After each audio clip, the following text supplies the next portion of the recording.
So how did you pave your path to becoming a director of one of those companies? Like, I'm gonna get seriously ridiculed for answering this, but still let me answer that. Everyone can come to this level. It's just the time that's gonna answer it. Even you can do it. Hey everyone, my name is Praveen and I'm originally from Chennai, India, currently living and working in London as a director of engineering for a Fortune 50 company in Canary Wharf. Basically, to give you a small quick introduction of one liner, my wife is JavaScript, my girlfriend is React.js, and I'm a full stack developer. how did you tackle your mental health? Like, sorry to bring up this. Your mother has been passed away, and how did you able I to? ran away from India. That's the thing. That's the only way. Then came the loneliness part. It's very depressing sometimes. You don't have anyone to talk to and stuff like that. Now it's like I have a lot of communities. You made an amazing contribution to open source. So what would you suggest get started in open source? Any beginner friendly tips? So, So you've been also a LinkedIn top voice for 7 times. What tips do you have, like making impactful posts and growing on LinkedIn? one thing that I would say is consistency. Be consistent. Okay. Post every frequently. That frequency should not change. If you go to any of this, actually, let me share the screen and explain you all these things.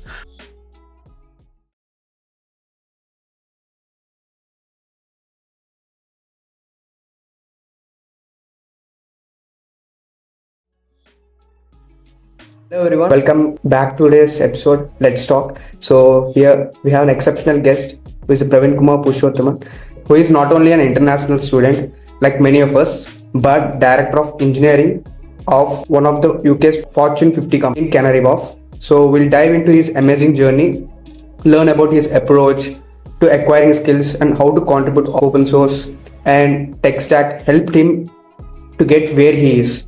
And without further ado, let's welcome Praveen bro.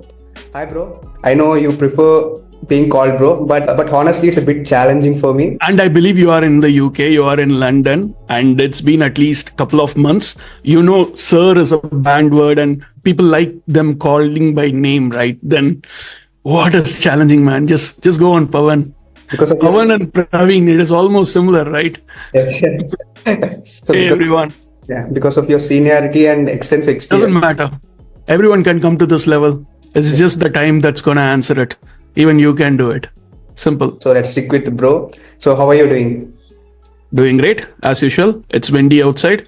There is a storm called Milton Keynes, probably. I don't know what's gonna happen. So yeah, hopefully things are gonna get settled. So as usual, British weather, English weather, always crazy. Okay. So for the audience, can you introduce yourself in your own words? Maybe something beyond the LinkedIn Absolutely. all admire.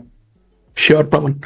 Hey everyone, my name is Praveen and I'm originally from Chennai, India, currently living and working in London as a director of engineering for a Fortune 50 company in Canary Wharf.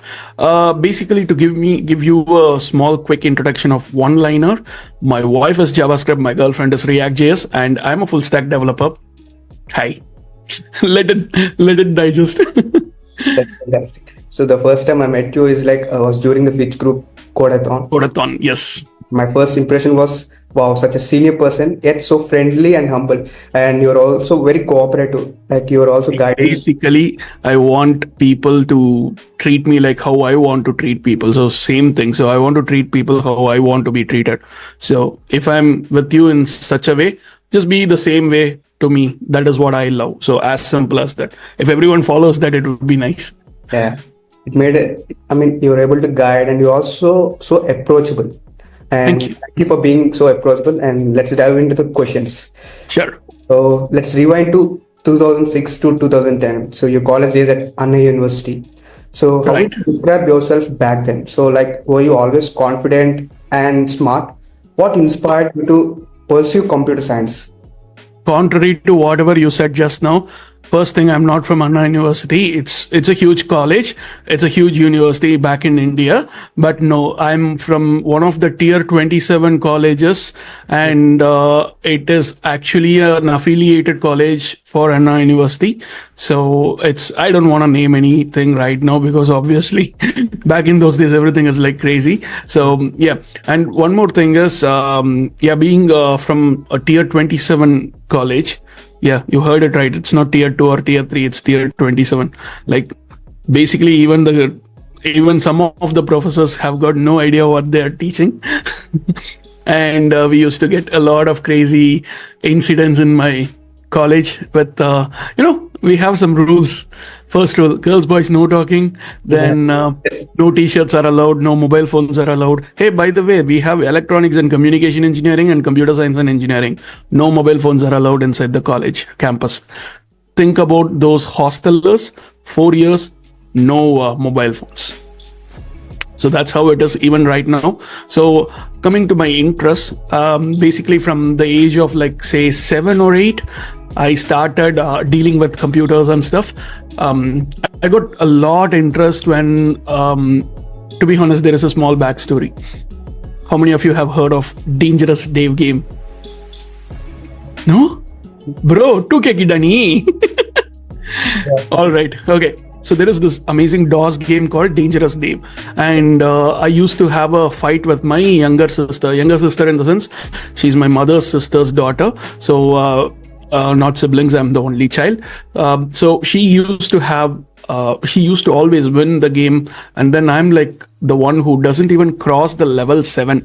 And I was so like brain damaged that I just wanted to get a high score than her.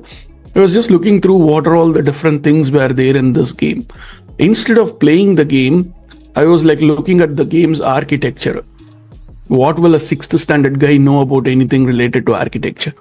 One time, not 6th standard, I guess it's 2nd standard. My sister was like in 1st standard or something. She used to be a better player than me. And then my uncle, who's the youngest of my mother's siblings, he's no more, my mother is no more. So both the first child and last child is no more, like in CSS. Anyway, so he's the one who introduced me to the computers, and my grandma's house is the only place where we have the computers. So my family, my sister's family, then there are 2 brothers of my mother. All the families will join together during the holidays, and then that is the place when we all do this playing and all these fun will happen. And at that point of time, she used to win everything. So I'm like, dude, give me a break, do something. And because I was very much interested and very much curious about things, learning about a lot of things, my uncle used to say a lot of things. There was this brain drain. No, not brain drain. Brain drain is what happens in India right now. There is this some kind of drain. I guess it's a hot drain, solid, some kind of a screensaver. So that is the first thing that picked me a interest towards like what computers can do, etc. And then for some weird reason, he introduced me to a hex editor. So what it does is it can edit any binary files as well, and we can do all the changes without damaging the file.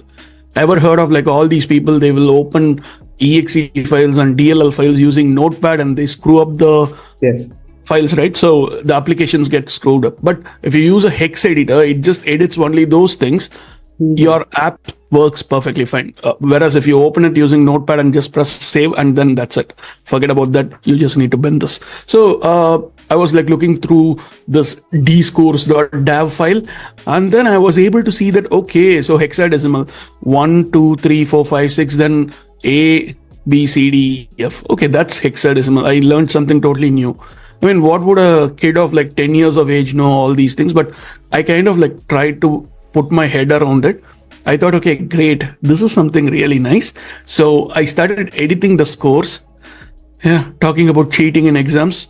I did it already in my 2nd standard. Sorry about that.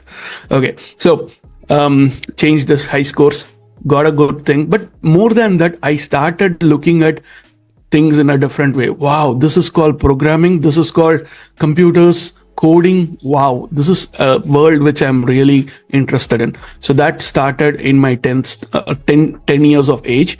And then moving on, sixth standard, that's when I got an idea about like what real programming is, because of my neighbor in Chennai. His name is Bhaskar Uncle. He's always like, he's an inspiration back then, and always until my death, I guess I'm going to credit him for where I am. So he's the one who actually showed me something called as Visual Basic 6. So this is a book called Learn Visual Basic 6 in Record Time by Steve Brown.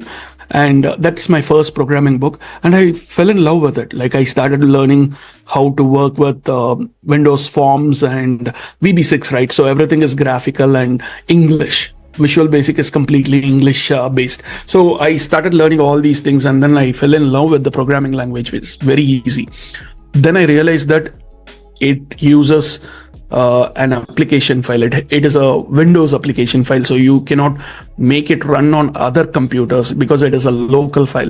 So I need to do something to make it run on other computers as well. So what I thought is, like, there is something called as web, there is something called as internet. I know only Visual Basic. So there was, once upon a time, there was this particular language called Classic ASP, which came much before before .NET and other things. You might have heard of ASP.NET and stuff, but long before that, it was Classic ASP, Personal Web Server, Internet Information Services 4.0, etc. So these were in Windows 95 age. So I came to know that, okay, this Visual Basic and ASP, Classic ASP, are like similar. ASP, VB script, they say. So I started learning that and started doing something what I have been doing in VB on browsers. So browsers are able to run across devices. So you can have a Windows server, but you don't need a Windows machine to run these things. You can have it on mobile. Back then, there were no mobile browsers. But in case if there is a mobile or a Linux machine, and I don't know about Macintosh, but any kind of machines will run these kind of web development, like web-based things. Then I came to know that it just runs only at my home. So first thing was only Windows, then this runs only in my home, then comes the publishing thing. So there is a internet web publishing wizard and Windows 95. If I try that, nothing works back then, right? So then I came to know that you have to have Windows-based web servers that can be rented, and then you can host your ASP files and stuff like that. When I tried that, they were asking for $10 per month in 1997 or 1998. So back then, even a 10 rupees Ruffles Lace packet, which I love, I can't afford. Forget about $10 per month. So not even 10 rupees is possible from my end. So $10 is like a huge money. It's like, at this point, Pawan, just give me 10 lakhs for a quick help. Yes. What would you say? It's almost the same thing per month. So I was like, okay, so what am I supposed to do now? Welcome to PHP. And there was this thing called, this book called For Dummies, right? How many of you have heard of like For Dummies ebooks and other things? But I have a paperback book. It's called PHP 5 and MySQL for Dummies by Janet Valladay. I have got 3 types of books in that order. So PHP 5 for Dummies, PHP and MySQL for Dummies, and then MySQL for Dummies. That was my Bible, Bhagavad Gita, Quran, whatever you call it, for the next 2 years. 8th standard, I started looking at my PHP skills and I started growing that. I heard that, yes, like I learned that web development is the thing for me. I'm just thinking, so many years ago, I wrote CSS using JavaScript. I still feel bad about that, but still. So that is how I started with web development. And I finished my school in 12th standard. That's when people all 10th standard we have a split, and 12th standard we have another split. People were slamming with slam books, but what I did is, hey, here's my website, go ahead and type your name and whatever message.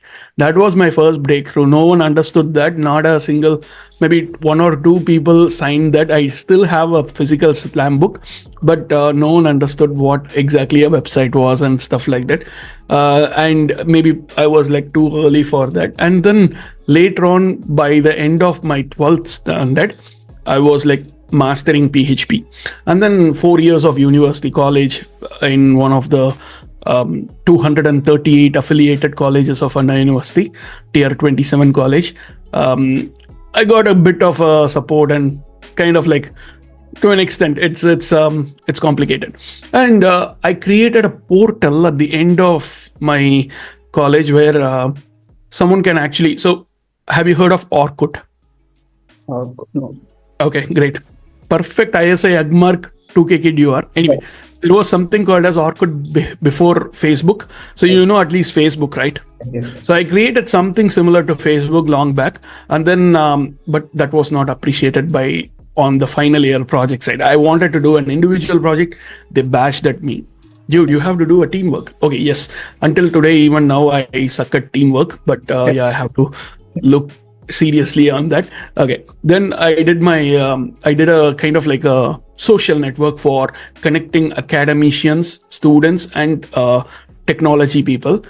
Yeah, because of my margin issue, like the printed paper did not have the correct margin and alignment. They minus 4 marks they gave me for me. So totally I got like, out of 200, I got 196. Other people who have got it in Globus Ashok Nagar project, 4,000 rupees, they got 200 out of 200. Very nice. Awesome. Welcome to the Indian education system. So that was my 4 years of engineering. And that by then I mastered PHP. I'm like, okay, I'm the PHP MySQL guy in my whole family, something like that. And then I got placed into a big consulting company, TCS. And the fun part is I did not have a plan to go to TCS, but instead I was like, okay, I should go to higher studies, or like, I don't want to go to TCS. Who goes to TCS?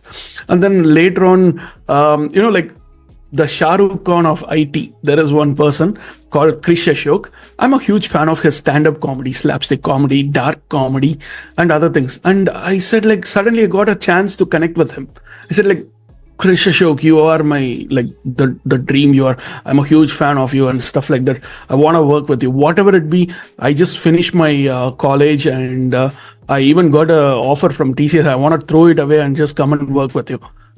He in turn replied me in a sarcastic way, if you want to work with me, don't throw out the offer letter, because he's one of the senior positions in TCS. And then he said, like, okay, it's my holiday time. I have completed my graduation. It's May, June time. So June, he came to my home. He received me, and we took pictures in a very, what should I say, 240p camera, etc. And then I started with him to his office, and then that was my first thing. Like, it's like a fanboy moment. You like Shah Rukh Khan or Rajinikanth, and you are going with them to do the same work. What I mean, like, you both are colleagues. To that level, it was like dreamy for me. And I worked with a lot of people in labs. It's called TCS Innovation Labs, and I started as a research scientist. So since I cannot be hired immediately, they gave me an intern position. It was really great. I started working as an intern for 3 months, and I got my offer letter, like the joining letter. You know about TCS, right? January, I got the confirmation that I'm in, and then November is the date I joined. So that's how it was. So January 2nd, then I joined in November 18th. That was like, I mean, this is fine. Right now, people are getting a year or year and a half later. Right. I'm fine. So 3 months of internship, then I was put into the initial learning program, and then back to labs, where I started my amazing journey of first job, TCS with the Tata Group. Yeah, I had a disappointing time when I heard that Ratan Tata passed away, but yeah. So cool. Now what happened was, like, I had a crazy learning curve. Like, the learning curve was extremely steep and exponential during the first 6 months. I was there with TCS for 3 years. So first 6 months, I learned a lot. Then it was stagnant. Everything, whatever I have been doing, I've been doing the same thing. No, not much learning. So I was working with people who have left Yahoo, Oracle, etc. And there were people who have done Harvard MBA and stuff like that. I just came to know about that like recently, but I did not have much interactions with them. So this was my TCS life. So 3 years of TCS, and then during that time I lost my mother, as I mentioned, and it was like completely dark for me. It's just me and my dad, so I did not feel much better. So my dad was like, I can't see you this way, man. Just get out of this house or get out of this country and stuff like that. I was thinking, I can't work, I can't do anything, I will just resign. There were pressures from the family side of things for getting married. I was just out of the college and 3 years down the line, and lost my mother. So it's not a good time to even like digest everything. So why are people saying this way? I have this amazing government job. Okay. Resign it. So I resigned my TCS job, and then my dad suddenly started asking, "What are you going to do for Boa? Like food? You are there now. Like how long I will be there? What are you going to do for your life?" That's when things started like striking me. Okay, so what was happening to me? I never had a chance to like go out of my home. During my third year or like something, that's when Microsoft opened their IDC, whether it is in Bangalore or Hyderabad, I was not sure. So I got a chance to like go there, spend time for there, like as a student. It's like a boot camp nowadays, right? So for a week's time, I was like so excited. Back in those days, it's just Microsoft. There was no Google, remember? So there was just Microsoft, and then wow, I'm gonna go into the Microsoft offices. And then I started to the office, like believe it's Bangalore or Hyderabad, I'm not sure. So I went to the office. First day was so amazing. I called up my mother using a trunk call back then, and then I told my mom saying like, "Wow, it's like amazing. This is my heaven." I mean, like literally, I will be in Bill Gates' office. He was a chair then, right? So everything went well. Tuesday morning, this is so good. Kind of missing you. Second day, third day, I'm missing you. Screw everything. I'm just coming back. Came back. Okay. Microsoft, I came back. So, and then that's how was my relation with my mother.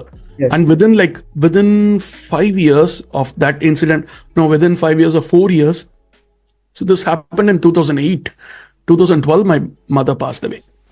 So, you might know how crazy my mental state will be. No marriage, I can't get married at that time, and I can't even think of a new job, or like everything went downhill. So I thought like, okay, let's do something, and was kind of like wavery. At that point of time, one of my seniors in my school, college, my first job, like not official job, but something like I worked with them in a project, and then I was also an intern there. I have done like at least 7 to 8 internships in my university time, bachelor's time. And then he called me and said like, why don't you join a university in the UK? We have this Leicester University. I'm an ambassador for it. Why don't you join us? And was like, I want to go outside. You know about me. Like because of my mother, I have not been traveling out, but I have this real urge to go out of India to see, explore things. I love traveling. But university, new course, I don't know, because it's gonna be really, first thing is cost is also okay. We can get a loan, we can do something. But what about exams? I hate all the exams because until now, any entrance examinations, I will flunk. But if it is an interview or something like that, it is totally fine for me. So I was just thinking if I should go for a higher studies, screwing up my thing. Like it's a huge decision to take. Then he said like, you don't need to write any entrance examinations. How much is your English marks in 12th and 10th standard? I've got like around like 75% and 78%. What if I give you 3.5 lakhs on top of your thing? And dude, what? And no exams. Great. Okay, that's a great deal. And I still can't believe it. And then he said like, yeah, that's fine. I said yes. And then I spoke to my dad, a person who has been thinking about my life, career, health, etc., and doesn't let me play games. Like he did not get me a remote controlled car, which I wanted. I'm still looking for a train. Like when I go to India this time, I'm definitely getting a train, a toy train, because I really love that. And probably I might also get a remote car. But okay, and lace packet, Ruffles lace, I really love it. So a person who denied all these things, he instantly said yes for like something around 10 lakhs. I was like shocked. Okay, then I understood that this is very important, and he also says that I should be responsible in this case. And I started putting all the efforts to understand what will happen, what needs to be done. Back then, I don't even have internet to like talk to people, and there were no communities, or there is not a single mentor who can guide me in all these things. I had to do everything myself. That is the reason I wanted to be that person who I did not have for all these people who are coming now. So this is the main backstory of like, but there is still more to this. Okay. So my dad was like asking like, what would be the best thing that you can do? Like, find out everything about the university, get all these things. And he was saying like, I'll book the accommodation, university accommodation. You know about university accommodations in the UK, right? So Tough to get. if it is normal one, if it is a private one, the university accommodation will be 4 to 5 times higher. Right now, it is 10 times higher. So back in India, if you are going to buy a dosa or idli in Anna University, it will be 10 times cheaper. Yep. This country is completely opposite. Okay, so thinking about all these things, I was saying like, I'll take care of everything. And then I went on Facebook groups. Back in those days, Facebook was very active, and I found this person called Annamalai. So there is this thing called, we just created this thing called Leicester Annamalai Border Agency. Okay. Screw UKBM, and Leicester Annamalai Border Agency is the best border agency. Any Indian student who is coming to Leicester to study, pursue their masters, Annamalai will know everyone. And he is one of the best souls ever. Okay. He was the one who actually gave me his, okay, I'll tell you something more. So what he said is like, he's just 1 day senior to me in terms of age, and 1 semester senior in terms of like coming to the UK and stuff like that. So that's him and me. And I met him. He was very promising. So I thought like, okay, what he said is just bring whatever you want, which will help you, like something like whatever utensils, clothes, etc. I'll take care of everything. Whatever I want. I need a friend. Spoke to one of my friends, brainwashed him. He's the one who actually helped me with all the tests and other things in college. My busmate, he's from ECE. I weirdly did not have any friends in my CS department, but ECE and EEE, there were so many departments, and I had friends from even MBA. So this guy, Sriram from EEE department, he used to help me with physics examinations, acoustics. I still remember the way he taught me everything. It was so good that I got like 98% on the second day when I thought I would be getting a 0. And with respect to all these things, I said like I brainwashed him. He brainwashed 2 other people. So it was like myself, Sriram. There is another person, Sudarshan and Raju. So 4 of us, we might plan to go. Raju dropped out. Sudarshan, he said, what is with this Leicester? So easy. I'm going to the most toughest thing. I'll go to NUS, National University of Singapore. I bet he went to that. He was really good in that. And then, he was like calling us after 2 years and saying like, it's good that you did not come to me and I did not come with you. Okay. You both, myself and Sriram, might have flunked everything. Singapore is not for us. So, and he went to Singapore and it was really tough and he succeeded. He is a studious person. We are studious, but at the same time, we both are lazy. So I would like to ask one question. Like, I was just observing your conversation, and you've always been a curious kid, like about the technologies, all those tech stacks. So that made you to jump in or experiment with all those technologies and build some website. Not just technologies, it's with everything. Like, for example, I have never traveled outside India, and whatever I'm doing right now, like whatever I did, I said this.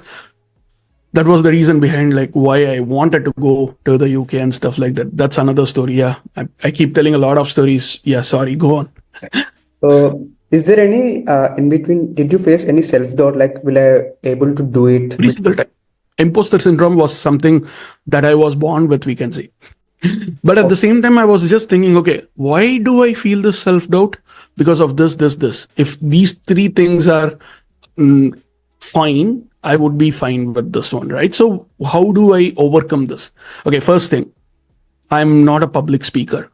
Like, how do I overcome this? I'm scared of speaking in front of audience, scared of speaking in front of camera. So what should I do? Okay, let me start practicing that. Let me talk to other people. Let me do more so that I don't feel the thing. Like I started with trusted people like my dad, my brother, like some friends and other people. I was just trying to talk. I asked them to like do whatever troll you want to do in front of me so that I just overcome that. So kind of like it was hard for me at first, but I started working on top of it, and then I'm okay now. And speaking in English, I had the worst English ever. I used to speak in a butler. Hey, you know what? I can, I had this homework. I don't know how to do this. Worst English I used to speak back in those days. And after coming here, I struggled a lot. Oh my God, everyone is in English. Remember Sriram? He actually taught me all those acoustics and acoustic physics, etc. in Tamil, my local language. I'm a Telugu guy, so bilingual. So Telugu and Tamil is my thing. And he taught me everything in Tamil. The next day I got a good mark. So this is something that I learned, that if I learn something in my local language, that works. And then I tried looking into all those things, like how to learn things, how to overcome my fear. So fear is the first thing that everyone should overcome. Like for example, if you're having a fear of stage, if you have a fear of interviews, go attend 100 times. One thing that I tell all the students who come here is, like, one thing that I observed 5 years ago, 6 years ago is, Praveen, I don't want to attend this interview. I don't know if I flunk, what will they think? உன்னை என்ன பொண்ணா கொடுக்க போறாங்க? Like, are they going to give you a lover or spouse or something? Like, if you're a guy, are they going to give you a wife or a girlfriend or boyfriend or husband? Forget it. One time you're going to go. If you impress it, great. If you don't impress it, fine. It's fine. It's all right. So that is the attitude you should have. Once you have that attitude, number one, you'll have your self-confidence up. Second thing, I know this is bad, but have an attitude of like, you know better than them. Why are they even interviewing you? Because they have a gap and you are here to fill them, right? Yeah. So you are better than them. So keep that in mind, and then be confident. That will boost the confidence level inside the interview. The environment will be better. The other person will have a good thing. So there is a difference between, like, there is a thin line between attitude and arrogance. Okay. Be confident, but don't be arrogant. That's the difference. Mm-hmm. You have to tell things in firm way, but not in a rude way. That's it. So these are the things that I used to tell people, like, do this way. This is the best way to like crack jobs and stuff like that. The first thing that we see in any interview, I have been interviewing for almost like 7-8 years now. All I see, the first thing is, how strong are you in your communication? If I understand you, you will be my teammate, right? So how good are you in communication? How strong are you in telling something? How confident are you? I don't care if you know something or not. You can always learn. I can always teach you. But how are you basically? What is the way you are representing yourself or projecting yourself? Are you confident? The sun rises in west because I'm in Australia, bro. Okay. I am always open to answers. Okay. So this is the thing. I won't say like, yes, I only know this thing and sun will always rise only in left, like in west. That is arrogance. But I'm looking at myself, like I'm looking at it. The sun is rising from the west because I'm in Australia. Oh, you are in the other hemisphere, which means if I'm there in the opposite hemisphere, then sun rises in the east. So we both are correct in correct terms, but there is another context.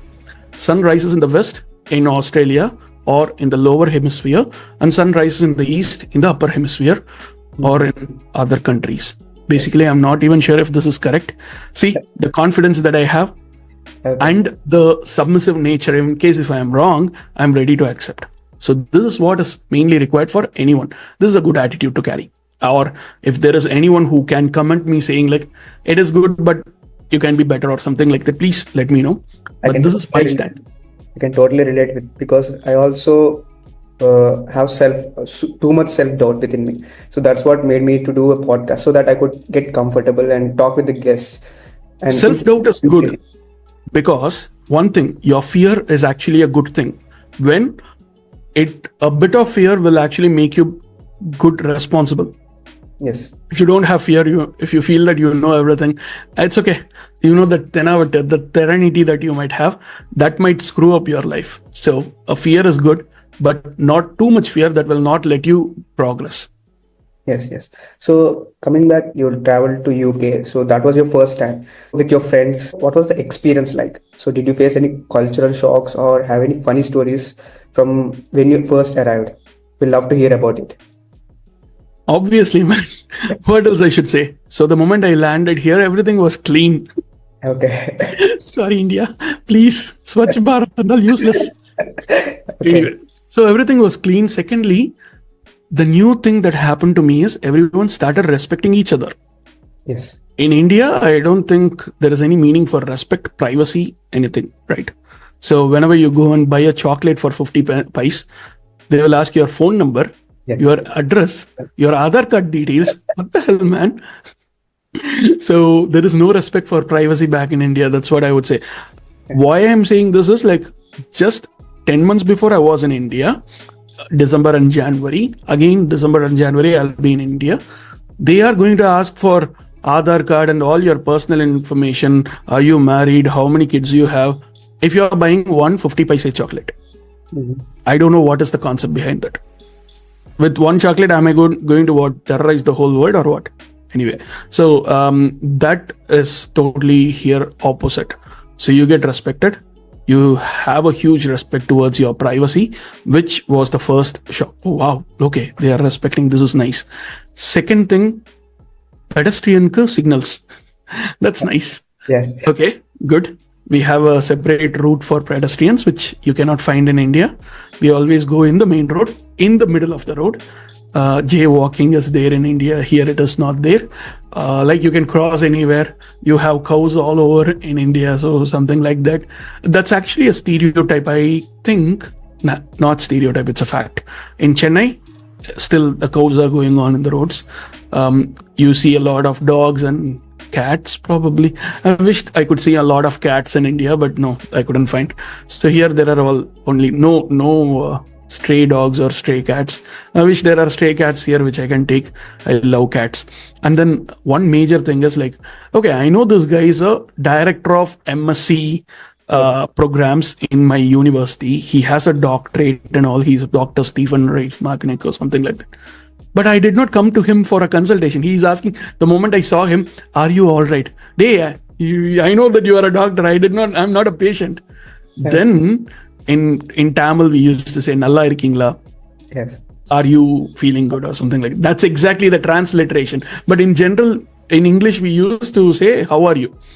எப்படி இருக்கீங்க instead of நல்லா இருக்கீங்களா. So, oh, okay, these people are actually like us only. All same thing. The only difference is it is in English. It's the transliterated version of whatever we speak in Tamil, which was like really a good cultural shock for me as well. So that happened. And what else should I say as a cultural shock or something? No, everything is India here. I could see like Tamil billboards, and if you just go to, where is that place called, Southall, everything is in Gujarati and stuff like that. Like I don't see a difference between India and UK. Yeah. That's what I would say. Yeah, that's the difference between. Oh, by the way, here they are teaching things when we ask questions. Like, why are we here in college? To learn something, right? If I have a question and if I ask the professor, they're actually listening and then giving you a response rather than Praveen, shut up and sit down, or Praveen, shut up and get out. That happened in my tier 27 college. Okay.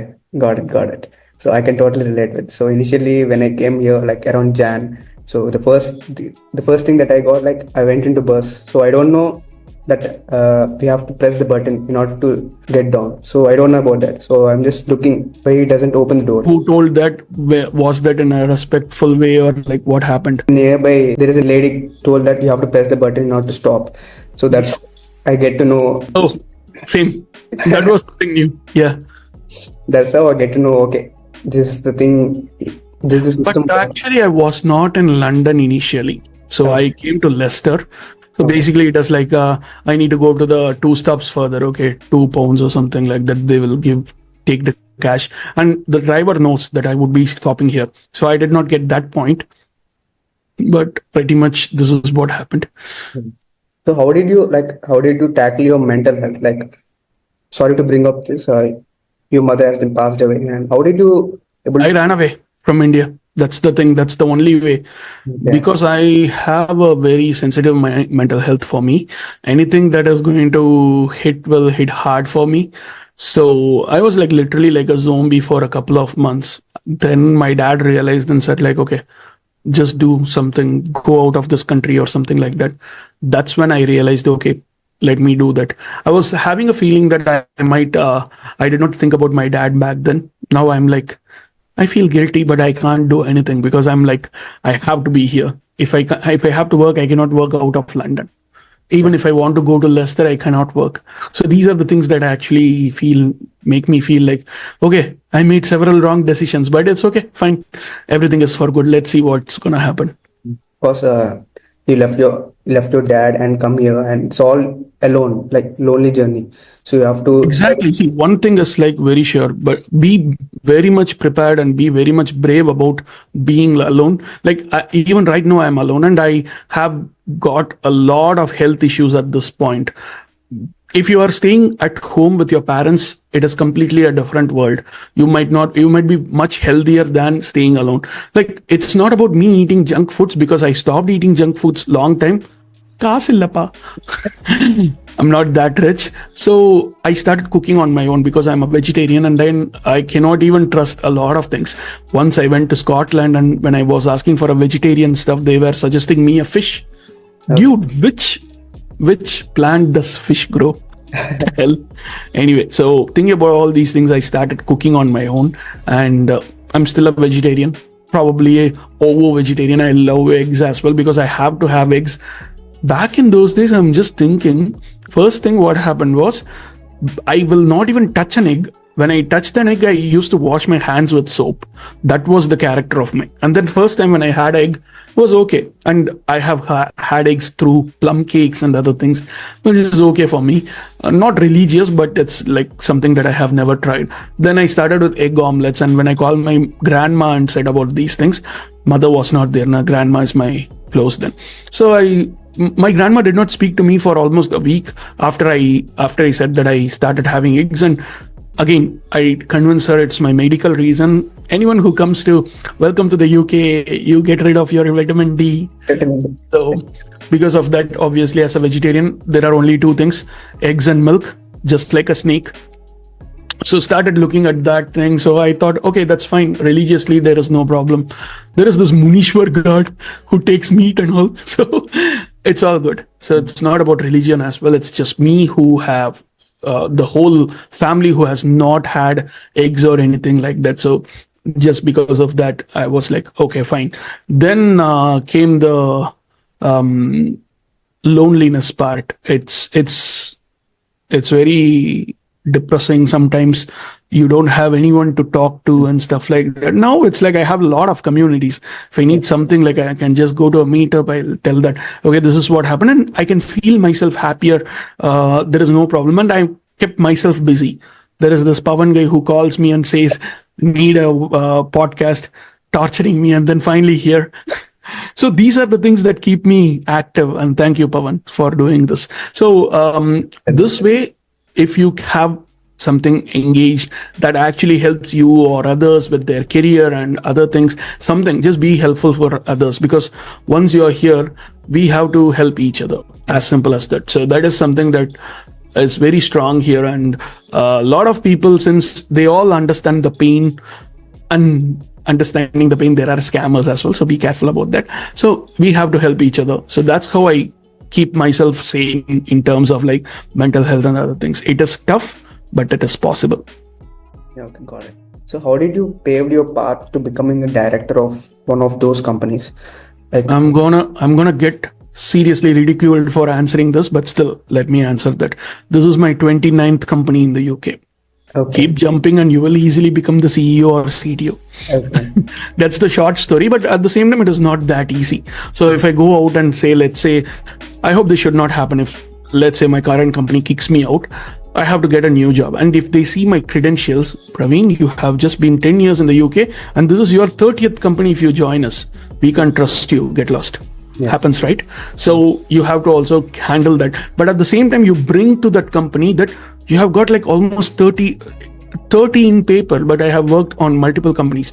Let's say 50. I have seen 50 different projects, 50 different companies, 50 different ways of solving an enterprise level thing. So now I can say that this is actually a good experience for me. And unless and until you kick me out, I'll be staying in the company. I don't have any problem of like moving out.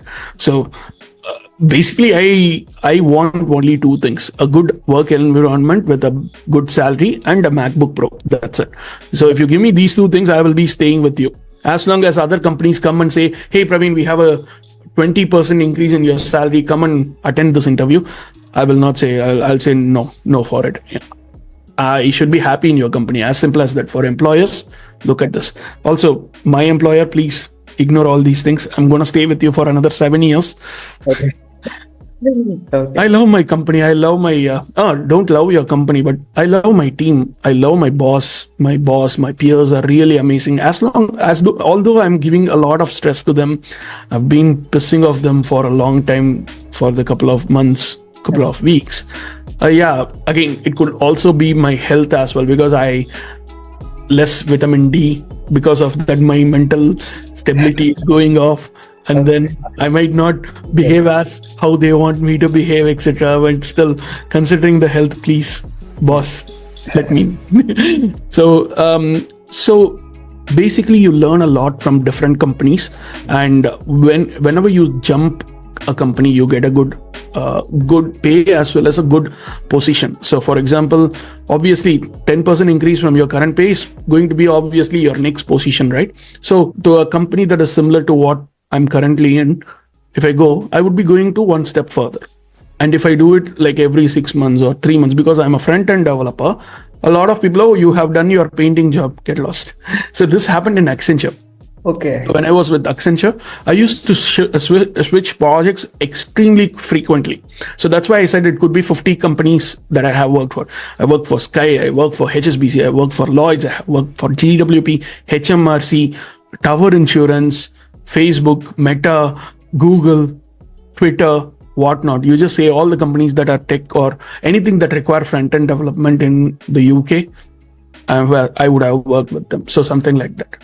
So that is something that I would say, like, that's how you progress. But comparing me with my dad joined as a junior engineer at Ashok Leyland, and a couple of years ago, he retired from Ashok Leyland as a general manager.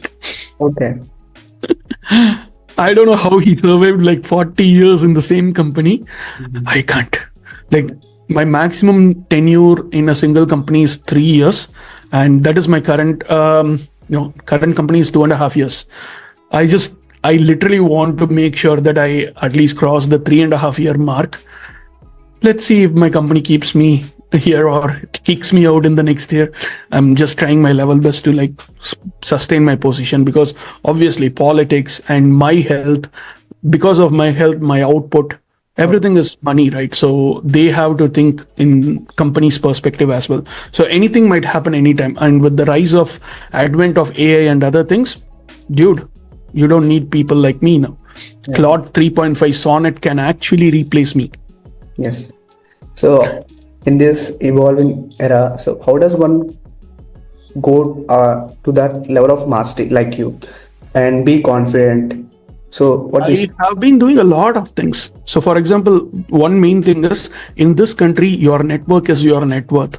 So try to talk to a lot of people, try to get in touch with a lot of people. How do you do that? First thing, LinkedIn. LinkedIn is a great tool for understanding who is there, where are you standing, and what others are doing around you in your level, what other people are doing, what great things they are doing. So look at all these things. Second, there are like hundreds of meetups, whether you are in India or in the UK or in the US. Meetup.com is there, Eventbrite is there. Lot of meetups are happening in and around you. Just go and attend those meetups. Just attend for food. I know everyone loves free food, right? Go attend for it. At the same time, you pitch about yourself. If you find Elon Musk in your lift, you have 30 seconds to impress him. What would you say? So give that impression to everyone. Give an impressing pitch to everyone. Understand what people are doing of your age. I know a lot of people, like, say, for example, search for this guy called Divjot Singh Arora, Anshul Soni. They are just 10 and 12 years in age, and they are in India. they have started their own communities and companies. So looking at those kind of people, I could also find someone called Vishnu Prasad from Brightbridge. Then there is Sarang from Innovate community. They are like my age. They are CEOs of companies, and there are like so many other people. Like look at the 12-year-old kid in London who actually made 7.5 crores, 750,000 pounds by selling NFTs. Like who taught him all these things? His dad is not a software engineer. He just learned a lot. But back in those days, when I was a 12-year kid, not even 12-year kid, when I was a 16 or 18 years kid, I was like, my main big question is Apsara pencil better or Nataraj pencil is better? That was my main $1 million question was. Here, he's making millions out of just selling GIFs and JPGs and stuff like that. So we have to see what is happening around us. Go to meetups. And then, so start with eating food, then meeting people, then competitions, hackathons. Start giving your contribution. Stack Overflow is a great tool if you are a developer. Don't just go and consume everything, be a provider. Start answering. I know you will be getting thrown stones and other things. If you ask or answer, it's fine. The tree that being thrown a lot of stones bear a lot of good fruits, whatever that proverb is or saying is. So just be contributing to everything. Every single day you will learn something new. Use LinkedIn and Twitter as a platform to share all those things that you know. This will give an idea like, Pavan, how did you come to know me? Through these things, right? So I have been sharing a lot of things. That's how all these companies so far have reached out to me and they said yes, and I started working for them. If not for this, I wouldn't be in this position. That's what I would say. Be confident. Got it. So let's say if I walk into interview as you are the interviewer, so what would you expect from a candidate like a master's degree or a UG degree? What skills or knowledge do you look? The first thing that I see is I don't see a degree or skill or knowledge. Okay. I first see their confidence level in talking. So that's the first thing. Second thing will be a communication level. Then comes the content. Whatever you are knowing, what knowledge that you have. Knowledge, as I mentioned, knowledge can be gained, but your problem solving skills are the main thing. There is a difference between knowledge and problem solving skills. So if you have the skill to solve a problem, your knowledge will be a supplementary for that. That's what I believe. And although I have a lot of knowledge in different things, the problem solving skill is the thing that takes me the path from A to B in the shortest way possible. You have the knowledge, you can easily travel. Yes, I know that I can travel from India to UK in the lift. But if you just have the knowledge and you don't have this problem solving skills, you will take a route from India to China to Japan to US, then to the UK. Right? There are like multiple ways of solving a problem. What is the best way of solving a problem? That comes with the skill of problem solving skills. Right. So develop your problem solving skills. That is the third thing. Fourth thing, obviously, start with your knowledge thing. So if you know a few things, like make sure you know. I usually take the T approach. I am a developer. I'm a front-end developer. A front-end developer who knows basics of HTML, CSS, JavaScript, great. That foundations I know. Then we have so many things like Vue, Angular, Svelte, React, etc. So I know basics of all these things, but React, I know in depth everything. So that's how you should be. So you learn one thing, you should be master of one. At the same time, not jack of many arts, but you just need to know the basics of everything. So something like that will always help. So what's your advice for developing problem solving skills and logical thinking? Go to Stack Overflow, answer as much as possible so that you will know, okay, this is the problem. I have already solved this. You have to solve it this way. That's how I learned.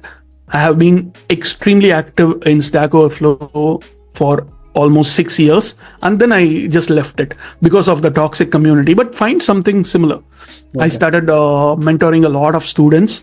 And then if at all, like I have my own women in tech community where there will be a lot of questions. Every single day I'll get a lot of questions related to front end and stuff like that. I'll immediately jump in and say, oh, this one you have to solve this way. This one this is something new to me. Let me try this. That's when you learn something new. And then once you learn something new, I create a video of it. Okay. upcoming video soon. There is something on React context. I just mastered it. I know it is shame to say at this point, but still, I have mastered it in such a way that now I'm ready to create a video about it. So that's it. Got it, got it. So you made an amazing contribution to open source. So what would you suggest to get started in open source? Any beginner friendly tips? So if you go to any of this, actually, let me share the screen and explain you all these things. Yeah. Give me. So this is your screen when you just log into GitHub. So you can just go ahead and search in the global search for GitHub, and you can have, like, let's say you are a JavaScript developer. Just type in JavaScript, or let's say you want to search for any projects. I know to-do projects are the basic stuff for anything. So let's start with a to-do project. And then if you see this, there are like hundreds of to-do projects, but you are a JavaScript developer. If that's the case, you just put JavaScript. Okay, great. You have 543K, 5,43,000 repositories. We want to see sort by the recently updated one. We don't want to see any stale things. So you have found out like something like this, and let's also see the size to be a small size or like something like that, or probably number of stars to be like 1 to 100 is good. So if you see those kind of things, you could see a lot of sorry about the size thing, because that's it. So if you see this, these are really good, right? So these things are better, and sort by recently updated will give you a lot of things. Who's Deepshika? Someone has created a to-do server. So we can have a look at like what they have done. It looks like a Node.js repository and stuff like that, and then it is being actively worked on. See, 1 minute ago someone actually merged something. So hey Deepshika, if you are seeing this, your project has been highlighted here. So something like that. Just make sure that you have got these kind of things. And also, if you want to avoid projects like this, you can also like change the number of stars from this to greater than 200, or like something like this. Let's say greater than 200 stars, so that it is a decent one, and it is also recently updated. So you could see MDN is like huge. MDN is like one huge company, and then I believe MDN is Mozilla Developer Network, and this is a sample to-do app, and it's just been updated like 4 days ago and stuff like that. So these are projects that you can go and filter, and then you just have like just 73 projects where you can go ahead and explore something, and it's easier for you to like just go and start working on something like that. So this is what I would say. Oh, thank you for Is the best place.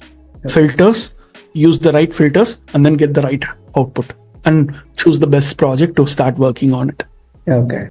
So you've been also a LinkedIn top voice for 7 times. What tips do you have, like making impactful posts and growing on LinkedIn? One thing that I would say is consistency. Be consistent. Okay. Post frequently. That frequency should not change. If you're posting once per week or twice per week or once per day or twice per day will be huge. Whichever it is, just make sure you're posting it twice a week or twice a day or twice a month. Twice a month will be like very, very less, but still go with it. Like once in 2 weeks will be a bit harsh, but it would be nice to tell who you are to everyone and make sure that you are giving the best post on LinkedIn and stuff like that. So make sure that you are giving it once a week at least. So that is one thing. You will come to learn a lot of new things. If you go and check out my, let's go ahead and let me share again. So sharing my screen now, this is my LinkedIn profile, my activity here. What all things that I have shared in the recent times, this is what I have done. As I mentioned, my computer is very slow because it is very old, and looking at it, it is all related to what I have done so far. So for example, run.js, it is related to my JavaScript development environment. This is something like you can search code using AI and you can get a lot of things. This is something like you have a AI powered ask me anything on your code base repository, which is really helpful for anything.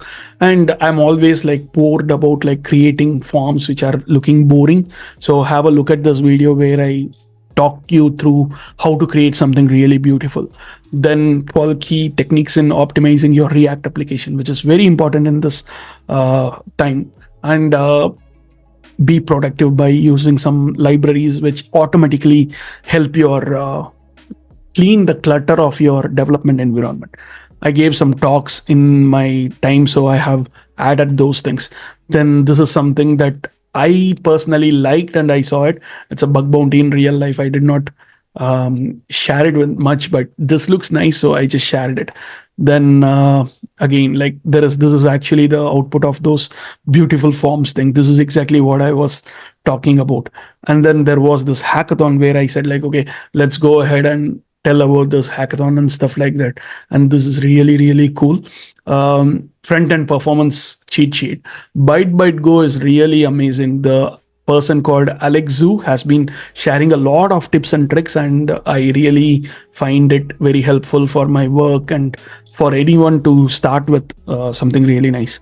Then I go to a lot of meetups. This is one of the meetups I've been, and I told about the meetup also. And then this is something that I personally did amazingly. So when I was a vice president of engineering for JPMC, I kind of like recreated the whole thing like this. So this is something that I shared. So whatever I have been sharing, just make sure that you keep sharing who you are. So this will tell people that, oh, Praveen has been sharing all these things. We know what Praveen does. So who is he? He's a person who knows JavaScript and React in and out. That's exactly the feeling that people should get. So this is what I would say. Keep doing this and keep doing it often. That will actually help you gain your credibility. Yeah, so whenever I have any doubts, I'll just go through your LinkedIn and your post, and I'll just recap every concepts. So that absolutely. And if you find that there are some concepts that are missing, let me know. I'll add those concepts as well. Sure. Totally fine. Okay, now let's go to quick rapid fire round. So just answer it in a sentence, one or two. Sure. So do you use ChatGPT? Yes, for all the English related things, writing emails and composing LinkedIn posts, but not for code. Never use ChatGPT for code. Okay. So what do you think of no code tools? They are great for people like non-developers, non-techies, but there is a big problem. If you don't know how to actually write, tell the AI to create something, you will screw up. Like for example, I can give an example for this. I know this is a rapid fire, but I really want to give an example. There is the CEO who is completely non-technical, who is actually asking the ChatGPT or something like that, like this. Hey ChatGPT, this is my problem. I have a website where there is a search button, and whenever people type something, it starts the search immediately for every character. So my bills are getting so high.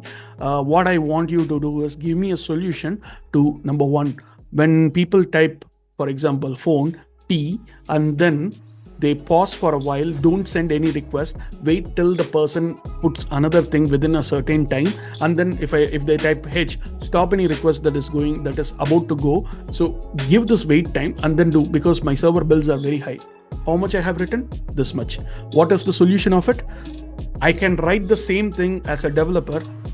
Hey ChatGPT, give me an example of a debounce function in JavaScript. So you need to know what exactly you are asking. So this is very important. Even if you have the no-code tools, you need to know what exactly you need to ask. You need to have a basic technical skills, even to use AI tools. That's why I would say AI will not completely replace people like us. Okay. So remote work or in person, what's your preference? Depends on people. So for me personally, if the home mission is good, I'm gonna have in home. But I see that at any point of time, working in an office is great. I just hate the travel. So Nvidia's CEO recently said, "Don't learn to code." So what's your take on that? Bullshit. Okay. So lastly, if you have to give just one piece of advice for young professional like us who aspire to build a meaningful and successful career, so what would it be? If you are very young, you have a lot of time for find what is the best for you. For example, if you take, again, this is going to be a long answer.